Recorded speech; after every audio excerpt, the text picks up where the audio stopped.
C'est du lierre quoi.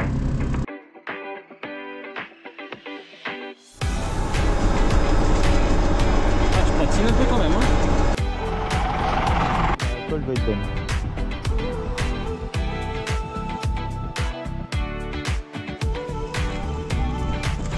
Curing. Brouillard d'eau devant le souffleur. Bonjour à tous, c'est Clément Maraîcher du Nord, très content de vous retrouver pour cette nouvelle vidéo sur le sujet des patates douces. Nous sommes le jeudi 16 octobre, un temps radieux, un vrai été indien, là c'est déjà, enfin du moins pour aujourd'hui, puisqu'on nous annonce un petit 22 degrés cet après-midi, rien ne va plus, mais bon on va les prendre.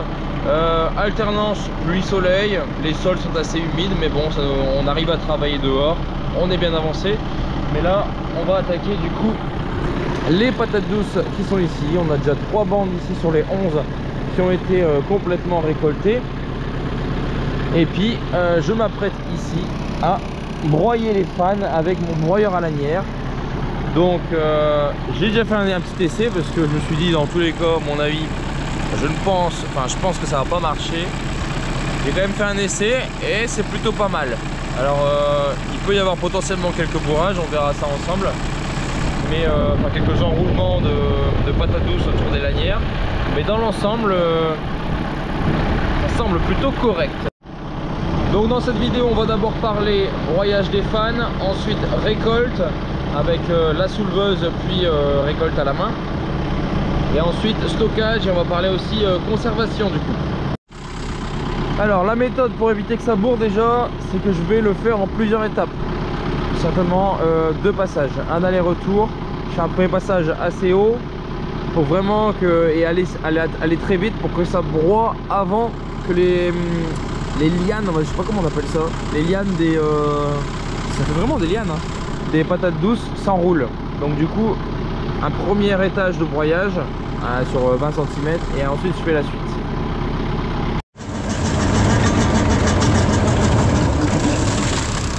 Bon, là c'est un mauvais signe, je sens que ça broie plus, ça s'est enroulé. Ah non, ça va encore, je m'attendais à pire. Juste là un petit peu.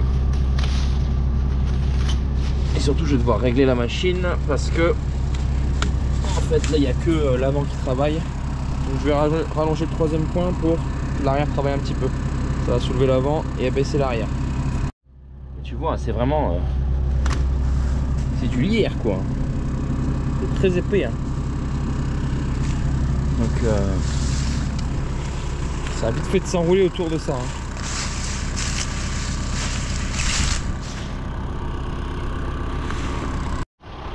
Moi j'en profite que je suis en bas pour vous dire pourquoi j'arrache du coup. Pourquoi on a décidé de récolter? Parce que le feuillage commence à changer de couleur un petit peu. Donc du coup je pense qu'il va plus faire grand chose. Enfin, les patates douces elles vont plus beaucoup grossir maintenant. On est quand même au 15 octobre. Et puis on a des calibres qui sont assez intéressants. On va regarder un petit peu ce qu'il y a. Et aussi on a nos amis les rongeurs qui commencent à travailler un petit peu. Donc voilà, quitte à, tu vois, par exemple ça. Alors c'est sur le bout mais bon. Comme ça tu le coupes, mais sinon quand c'est en plein milieu de la patate douce, c'est du déchet. Donc quitte à avoir plus de calibre, mais si c'est pour avoir en plus plus de déchets que les rongeurs, autant arracher et puis récolter. Et puis on a déjà des beaux bazars et ça c'est magnifique. Ça tu vois, typiquement c'est le calibre parfait. Hop, on rallonge le 3e point. Bon, là, tu vois, je suis bien réglé et c'est plutôt pas mal. Par contre, je vais lever à fond parce que j'ai peur que ça bourre quand même.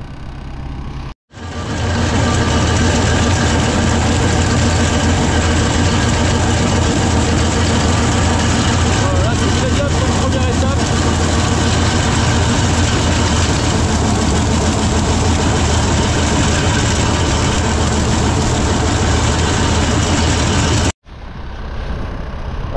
Ça c'est impeccable. Par contre ça sent un peu le cramé, je sais pas ce que c'est. Est-ce que c'est la courroie? Ouais, c'est la courroie ici, je sais pas pourquoi. Elle se met de travers là. Bon, donc, je viens de changer la courroie de place et apparemment il n'y a plus de problème. Allez, on rattaque.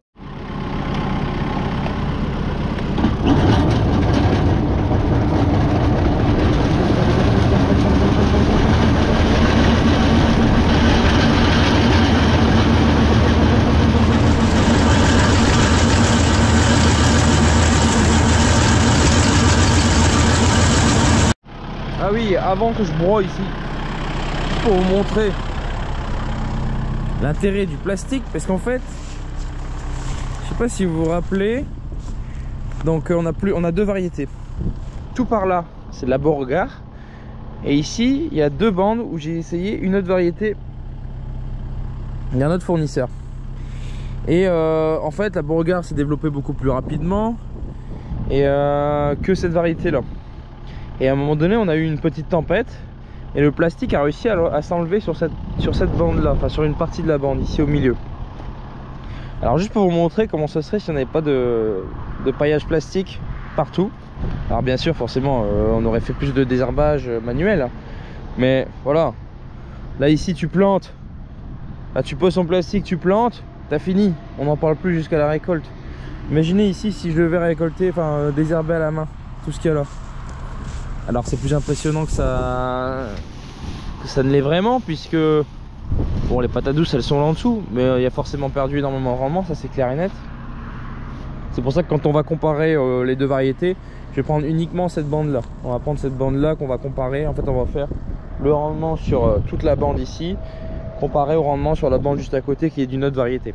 Celle-là on va l'exclure forcément, puisque ce n'est pas significatif vu qu'il y a un biais en fait dans l'essai. Et voilà, c'est aussi pour vous dire que les mauvaises herbes, bah, c'est vraiment l'ennemi numéro 1 du maraîchage.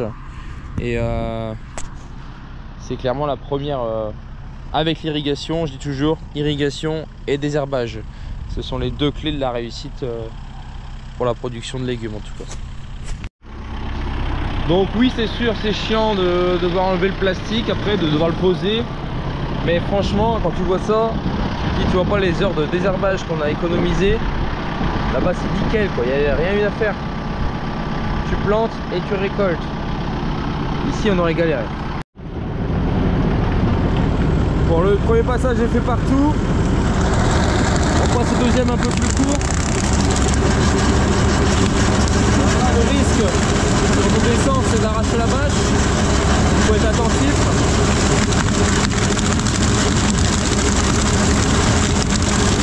Pas trop non plus.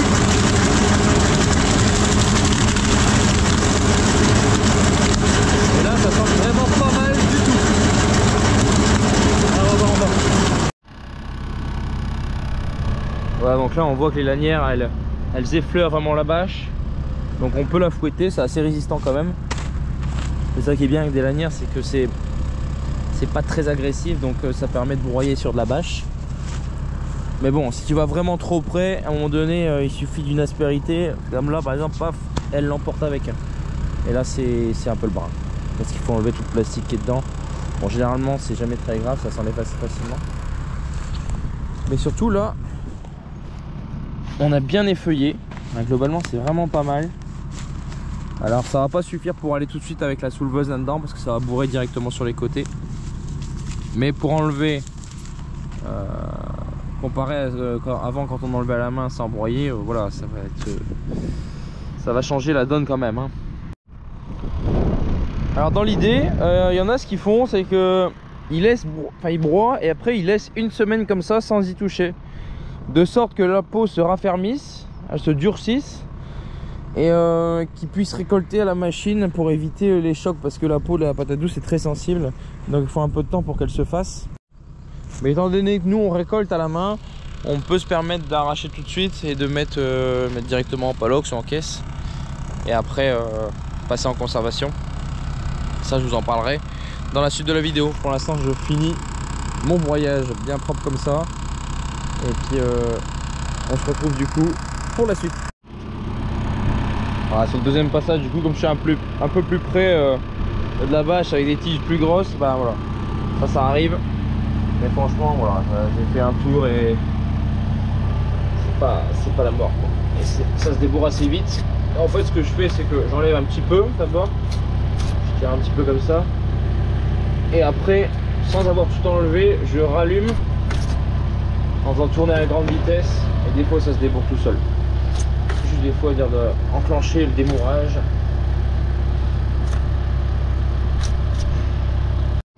Voilà, effeuillage terminé. On passe à la suite, mais pas pour aujourd'hui. Non, vous c'est juste après, mais pour moi ce sera certainement demain si le temps le permet. Allez, on reprend, on est le vendredi 25 octobre, météo radieuse, météo annoncée radieuse également. Donc c'est pour ça, on va faire un essai là pour soulever les patates douces. Mais si ça va pas, franchement, je m'inquiéterai pas, puisqu'il nous annonce vraiment 15 belles journées au moins. Enfin, du moins sur ce qui est annoncé, il n'y a pas de pluie, enfin, quasiment pas. Donc franchement, ça c'est très bonne nouvelle.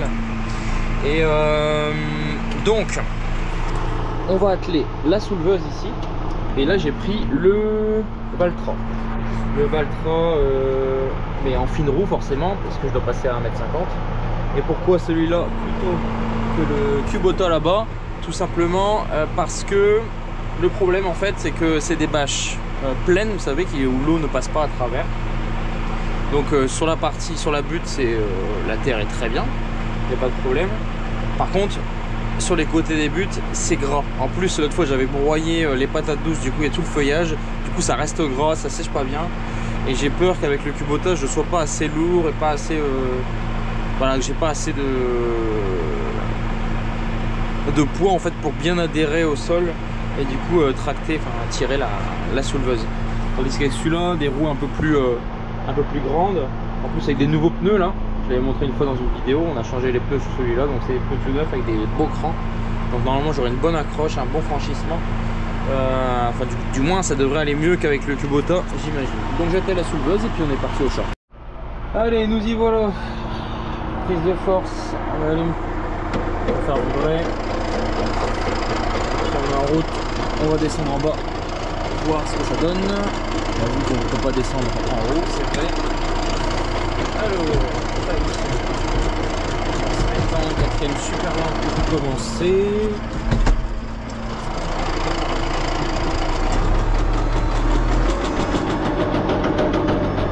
On va voir si je vais patiner de toute façon. Bon là je suis un peu trop profond.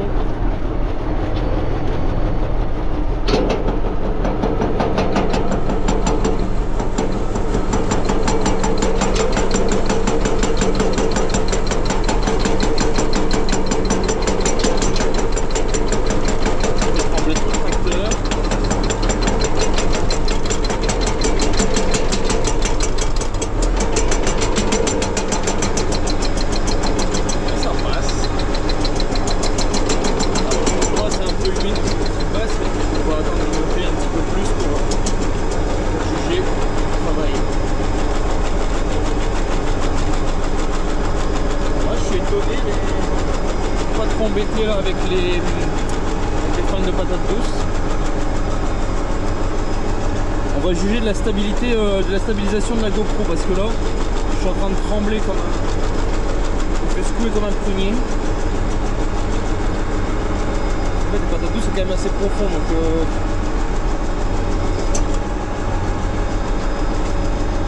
ah, je patine un peu quand même hein. Bon, on va descendre au salon déjà. C'est bien en fait, j'emmène toutes mes fans devant. Un peu le bordel quand même, c'est gras. Hein. C'est gras sur les côtés, ça c'est un problème. Et du coup après, la bâche, on va d'abord enlever la bâche. Le tuyau, les tuyaux ils ont été enlevés. Et là bah tu vois on est nickel hein. Impeccable. Pas beau ça. Ça c'est saloperie de rongeur là.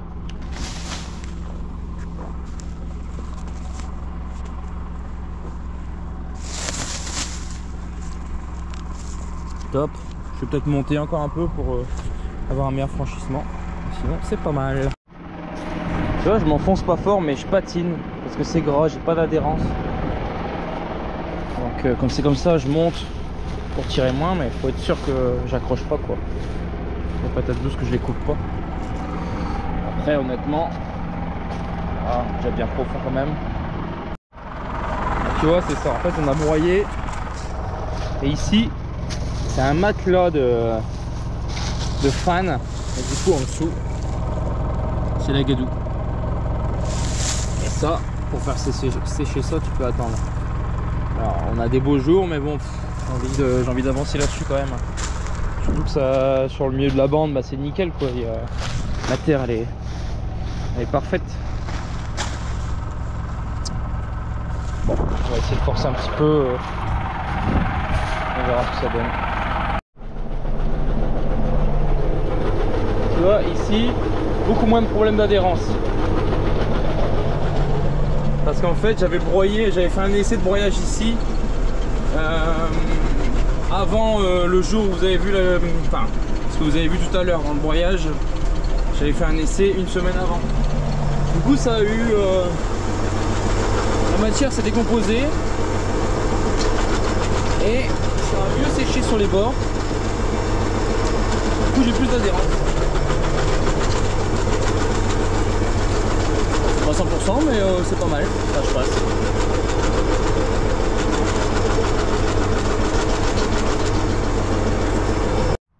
Bon bah du coup on va attaquer le ramassage.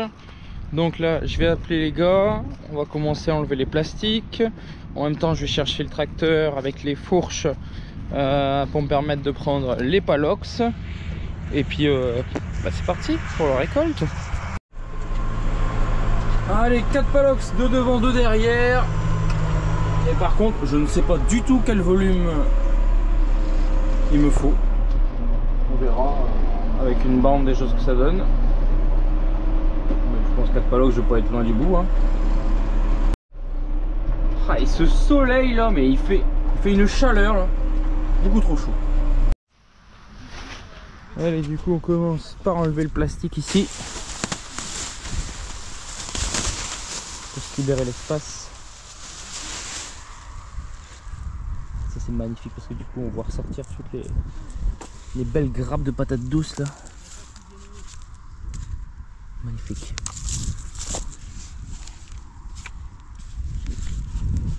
C'est cool. Cool.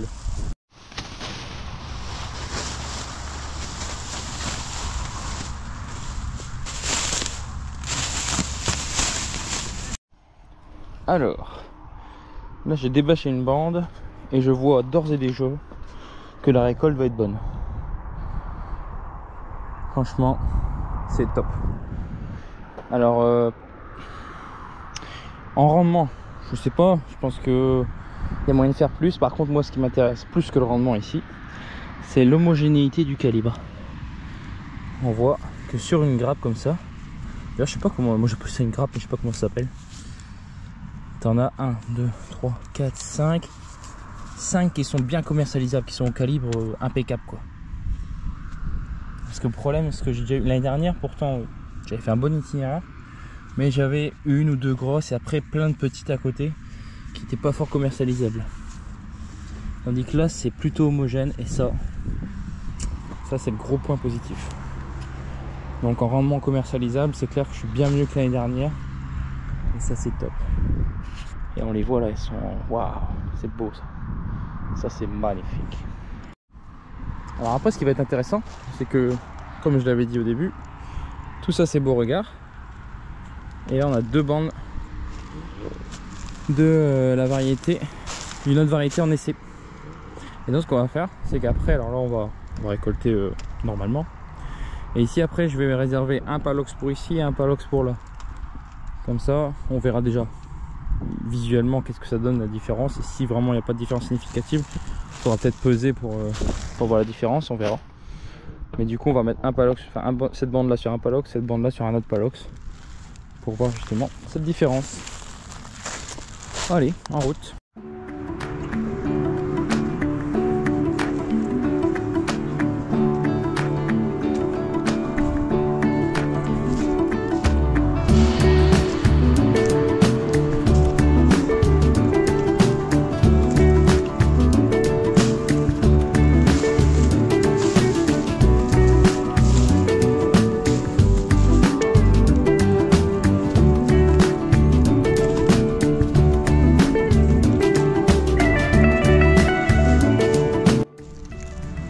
la récolte, pourquoi elle se fait comme ça à la main? Pour le respect du produit, parce que finalement la patate douce ça reste un produit très fragile, surtout à cet état-là. Alors après ça fait une semaine qu'il a été broyé, alors je sais pas si on peut voir une différence. J'ai l'impression que la peau était quand même un petit peu plus solide, mais ouais, tu vois, je frotte un petit peu, tout de suite ça pèle. Donc du coup en fait il faut éviter, pour les conserver, il faut qu'elles pèlent le moins possible. Et comme ça après au moment du stockage, vous allez voir tout à l'heure ma technique qui va permettre de durcir la peau pour qu'elle tienne en conservation le plus longtemps possible, voire même jusqu'à potentiellement l'été prochain, si on n'a pas tout vendu avant. Quand tu regardes d'ici, oh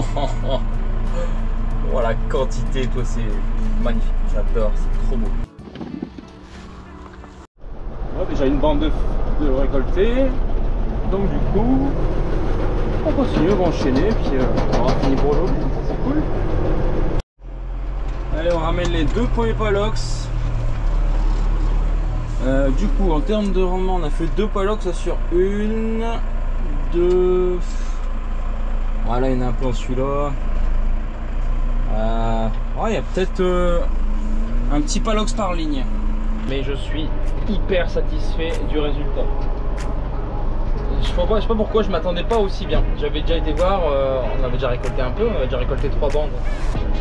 Mais là l'effet quand tu récoltes tout, ouais, c'est top, c'est tip top. Je dirais même que c'est top délire méga groove. Parce que ce soir chez Boris c'est soirée disco. Je suis excité par ce temps là. Regarde ça là, magnifique. D'ailleurs, une minute de silence parce qu'on est le 25 octobre là, 24 je sais pas, ouais 25. Il y a un an, jour pour jour quasiment, c'était le début du carnage au niveau météo. On se prenait les troncs mais ça n'allait plus jamais s'arrêter pendant des mois de long. Synonyme de grosses galères tout l'hiver dans les champs. Bref, je vous ai partagé une petite partie de nos galères, mais ouais, l'hiver dernier franchement, j'ai pas trop envie de revivre ça. Un autre truc qui fait plaisir, c'est ça. Une cour pleine. Top. Je dis souvent que c'est top. J'aime bien ça. J'aime bien dire que c'est top. C'est top, c'est tip top. Franchement, je me répète, mais merci à notre fidèle clientèle parce que sans eux, on est strictement rien. Rien du tout. Ici, on attaque les bandes pour l'essai. Donc celle-là, la bande témoin en Beauregard. Et là à côté la variété d'essai. Je vous dis la variété d'essai parce que j'ai oublié le nom, tout simplement. J'en profite pour vous montrer ce magnifique champ de poireaux qui est une réussite aussi, avec un beau poireau bien, avec beaucoup de blanc, on adore. Allez, je mélange, je bâche la deuxième. Comme ça, on aura déjà un premier effet visuel sur le haut de la bande avant d'avoir récolté. Bon alors, premier résultat visuel. Quand on regarde comme ça, on a l'impression qu'il y en a beaucoup plus à gauche, donc dans la variété de référence, qu'à droite. Après quand je voyage, ouais si. Je pense que le... Mais qu'est-ce qui se ressemble hein? C'est des patates douces qui se ressemblent fortement. Il y a du calibre. Alors c'est intéressant quand même parce qu'elles sont... C'est homogène. Mais waouh, ouais, il y a une grosse différence hein. Ouais, visuellement il y a, je pense qu'il n'y a pas photo. Donc on verra maintenant dans les palox. Voilà, la bande de Beauregard est terminée, la variété de référence, et le palox est quasiment plein. Donc il y a certainement 400-450 kg dedans, facile. Je pense que, enfin, je connais pas la masse volumique des patates douces.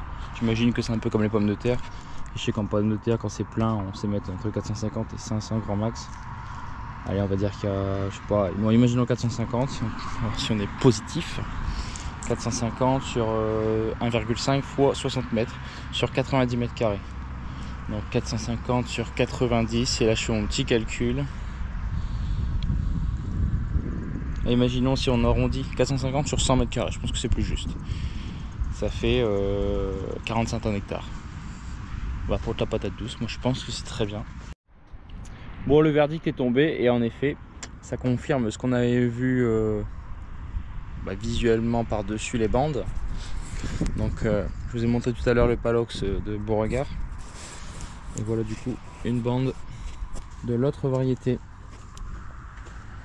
Alors il y a un peu plus que la moitié. On va dire qu'on a perdu un bon tiers, quoi. 30 à 40% de rendement en moins par rapport à l'autre variété. Alors visuellement ça a l'air d'être la même, enfin c'est exactement la même couleur. Une forme un petit peu plus ronde qui me plaît bien. Contrairement aux autres variétés à la Beauregard qui est un peu plus allongée. Et assez régulière aussi. Donc voilà. Donc ça c'est l'autre bande qu'on est en train d'attaquer, la deuxième. Et du coup ce que je vous ai montré c'était bien la première bande. Donc malheureusement le constat est sans appel. A noter quand même que bon, les itinéraires ont été les mêmes pour les deux variétés. La seule différence c'est que la deuxième variété est arrivée une semaine en retard par rapport à la première. J'avais demandé pour la même semaine, mais du coup elle a été livrée une semaine après. On a eu un coup de froid juste après la plantation de cette deuxième partie. Peut-être que la première avait commencé à s'enraciner et que du coup la deuxième a voulu commencer à s'enraciner dans le froid, et c'est peut-être ça la grosse différence, je sais pas. Il y a peut-être une raison comme ça. Mais bon, en l'occurrence ici, voilà, la différence elle est quand même énorme. Je trouve que pour une petite différence à la plantation, ça fait quand même un sacré trou. Voilà, tu te dis si j'avais eu que cette variété là, bah tu perds 2 palocs sur toute la récolte, quoi. Voilà. Et du coup il me reste moins de 10% de batterie sur la GoPro, et souvent les derniers pourcents c'est ceux qui descendent le plus vite. Donc maintenant on va terminer ça, je vais ramener les patates douces à la ferme. Et après rechargement, ou alors si je change de batterie, je vous montrerai la partie stockage et je vous expliquerai la partie du coup conservation. Donc on se retrouve pour le prochain sujet. À noter aussi, vous vous rappelez au début de la vidéo, j'ai parlé de cette partie là qui s'est débâchée avec le vent et qui a été du coup concurrencée par les mauvaises herbes qu'on n'a pas nettoyé à la main. Et bah c'est simple, il n'y a pas de patates douces. Strictement rien, enfin, quasiment rien. Donc tu vois l'impact des mauvaises herbes sur nos cultures. C'est dingue. Pourtant franchement je pensais avoir la concurrence qu'il y avait, je me suis dit il y aura quand même quelque chose, mais il y a vraiment quasiment rien, quoi. Donc désherbage, première clé de réussite dans le maraîchage, enfin dans la production végétale en tout cas. Allez, on se retrouve le lendemain pour la partie conservation, stockage et conservation, pour que je vous explique comment ça marche et comment on fait pour conserver des patates douces le plus longtemps possible. Enfin du moins sur l'expérience positive que j'ai eue l'année dernière. On verra si ça se renouvellera aussi positivement cette année. Juste petit aparté sur la conservation des courges. Alors j'ai fait exactement comme l'année dernière, c'est-à-dire un passage en serre pour les réchauffer, pour les sécher, et ensuite je les ai mis ici dans ce local. C'est un local frigo, mais ici du coup le frigo ne marche pas. Local du coup isolé, qui permet de maintenir une température assez élevée, entre 10 et 15 degrés on va dire. C'est ce qui est préconisé pour la courge. Et pour l'instant ça se passe bien, surtout, sauf les potimarrons, où c'est très mauvais. J'ai une très mauvaise conservation, je ne sais pas pourquoi. J'ai fait exactement la même chose que l'année dernière, et cette année ça ne conserve pas bien du tout. J'ai beaucoup de tri et toutes les semaines j'ai de la perte en plus. Donc vous voyez, c'est ça. Là pourtant on a fait un tri en début de semaine. On a une petite voilà, des maladies sur la peau qui se développent. Du coup ce qui fait que c'est de la perte nette quand tu jettes ça. Bah, tu pourrais le transformer, mais bon je vais pas tout transformer, tout ce qui est mauvais. Je sais pas le liquider. Donc je ne sais pas si vous avez des idées de pourquoi ça fait ça. Alors honnêtement, peut-être en maturité, je suis peut-être allé un petit peu trop tôt. C'est peut-être la raison. Là, de ce que je vois à l'image, c'est vrai que ça rend un peu clair. Honnêtement, moi ça me choque pas. Dans la réalité, là, la couleur elle est bonne, hein. C'est vrai que ouais, je suis peut-être un peu moins mûr que l'année dernière en récolte parce que je me suis fié comme d'habitude au pédoncule. Mais je dois peut-être attendre qu'on ait bien une bonne coloration du fruit, je sais pas. Donc l'année prochaine, c'est sûr, je vais attendre un petit peu. Là, tu vois, j'en ai un qui est bien mûr, ça va. Je regarde ceux qui sont. C'est vrai que ceux qui sont tachés, ça m'a l'air un petit peu moins mûr quand même. Par rapport à ceux qui sont bien orange, il y a moins de problèmes. Ouais, il y a peut-être ça. Honnêtement, c'est la seule explication que j'ai. Peut-être une récolte en maturité insuffisante. Vous me direz ce que vous en pensez. Alors maintenant, parlons des patates douces. Alors, faut savoir qu'en conservation de croisière, patates douces et courges peuvent se conserver ensemble, il n'y a pas de problème, entre 10 et 15 degrés, avec une hygrométrie assez faible. Donc ça, c'est parfait. Bon, ce local il est réservé pour les courges et les patates douces. Cependant, je vais procéder pour la première semaine de conservation des patates douces à ce qu'on appelle un curing. Un curing, c'est une méthode en fait qui consiste à mettre la patate douce dans des conditions tropicales en fait. On la met dans une humidité très élevée et avec une chaleur assez élevée aussi. L'objectif, c'est d'essayer d'atteindre 28-30 degrés dans le local pendant une semaine avec une humidité très élevée. Le problème, c'est que si je mets le chauffage, je vais atteindre ma température sans problème, sauf que ça va fortement assécher l'air et du coup, j'aurai pas cet effet curing. Et le curing, en fait, ça sert à quoi? Ces conditions tropicales vont permettre en fait de durcir la peau. Alors, je sais pas par quel procédé scientifique ça se fait. Mais voilà, c'est vraiment des conditions tropicales qui vont permettre de renforcer la peau de la patate douce pour qu'ensuite elle soit prête à affronter toute la période de conservation avec un taux de perte qui sera vraiment minimum. Alors j'avais fait ça l'année dernière et franchement, pépite. Et je suis sûr que ça marche, enfin je suis quasiment sûr que ça marche parce qu'en fait j'avais des patates douces en serre aussi. L'année dernière, ce que je n'avais pas cette année, j'arrête les patates douces en serre parce qu'on voit très bien que dehors ça marche super bien. Même avec une année fraîche comme on a eu, là, franchement super. Et du coup ça me libère de la place aussi en serre, de la place que j'ai besoin.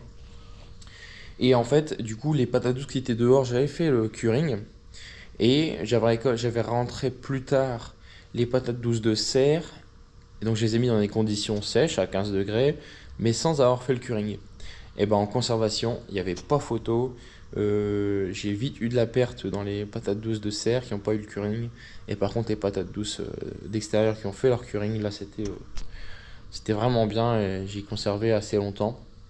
Bon, après, j'en avais pas assez. Là, cette année, j'en ai un petit peu plus. Donc, ça me permettra d'aller plus loin et de pousser la conservation, voir si c'est toujours aussi bien. Bon, du coup, ça veut dire qu'ici, moi, je dois d'abord tout sortir, toutes mes courges. Je vais les laisser pendant une semaine dans l'hangar derrière. Bon, ça tombe bien, les températures seront bonnes. Donc, je veux dire, ça va pas descendre trop bas. La courge, j'aime pas trop ça. Quand ça descend trop bas en température, ça, c'est mauvais pour la conservation. Mais là, pendant une semaine dans l'hangar, à mon avis, on aura une température qui sera assez stable quand même. Et ça va me permettre de faire mon curing. Et ensuite, quand j'aurai fini, on rentre tout dans le local. Voilà, fin des explications. Maintenant, on passe à l'application. Ah oui, aussi, ce que je voulais dire, c'est que là-bas, j'ai des courges musquées de Provence, qui sont rentrées depuis pas très longtemps.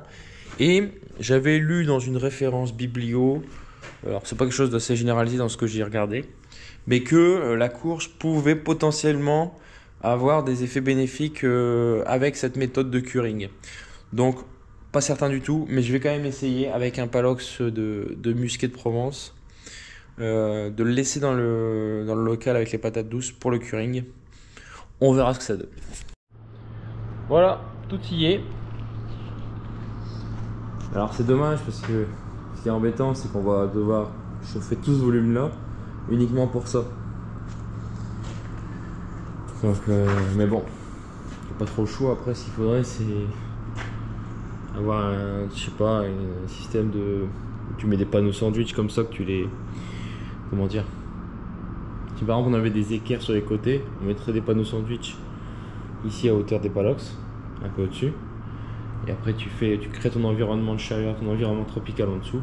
Ça coûterait beaucoup moins cher à chauffer. Bah bon. Après c'est plutôt bien isolé ici, donc pas trop le choix. Alors, pour chauffer, j'ai ce petit souffleur électrique. Alors bon, ça coûte un petit peu en consommation électrique forcément. Après j'ai aussi un master à fuel. Mais le problème c'est que, alors ça chauffe beaucoup plus. C'est certainement plus économique aussi que l'électricité, ça c'est sûr. Mais le seul problème c'est que c'est une combustion directe. Donc du coup, si je ferme les portes et que je mets en route le master, les gaz carboniques ils restent à l'intérieur. Donc j'ai pas d'échappement en fait comme sur des combustions indirectes. Donc j'ai pas d'échappement, ce qui fait que je suis obligé de laisser la porte ouverte. Donc finalement j'ai la chaleur qui part. Mais c'est vrai que ça chauffe beaucoup mieux, ça c'est clair. Donc je vais d'abord faire un premier essai avec ça. On va voir si on arrive à atteindre la température ici avec ça. Si c'est le cas, on va laisser comme ça. Sinon on mettra le master. L'année dernière j'avais mis le master et j'avais laissé un petit peu les portes ouvertes pour dégager le CO2. Je sais pas si ça peut poser problème le CO2 au niveau de la conservation. L'année dernière j'ai pas eu de soucis. Bon, la porte était un petit peu ouverte, mais je sais pas ce que ça ferait si on laissait les gaz carboniques à l'intérieur. Je sais pas du tout. Donc dans le doute on le fait pas. Les portes sont fermées. J'ai le chauffage et la dernière chose, j'ai ramené la flotte parce que du coup c'est ce qui va me permettre de maintenir une hygrométrie très élevée. Donc je vais d'abord inonder le sol et régulièrement je vais venir arroser les parois du local et même les parois des palox. Si j'arrose un peu les patates douces, c'est pas très grave. Mais voilà, l'idée c'est vraiment de tout bien imbiber pour qu'on ait vraiment une atmosphère très humide. Ici je vais même le laisser couler le temps que tout ça s'inonde. Et puis je vais allumer le chauffage.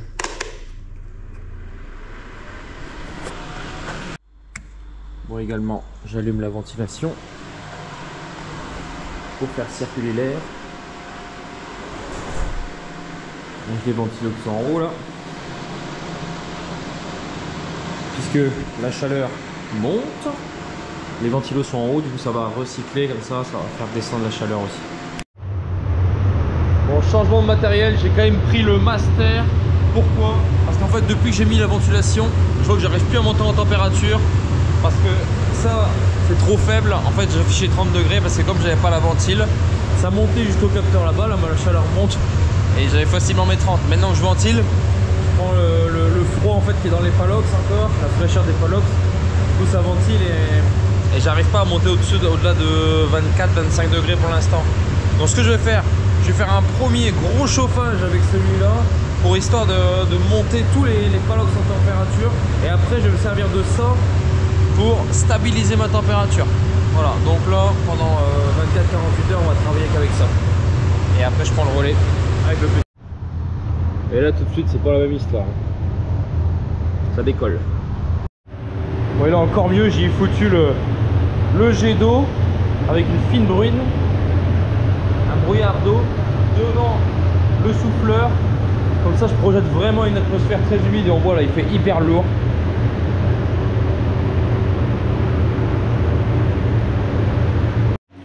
Voilà, on est à J+6 ici en stockage.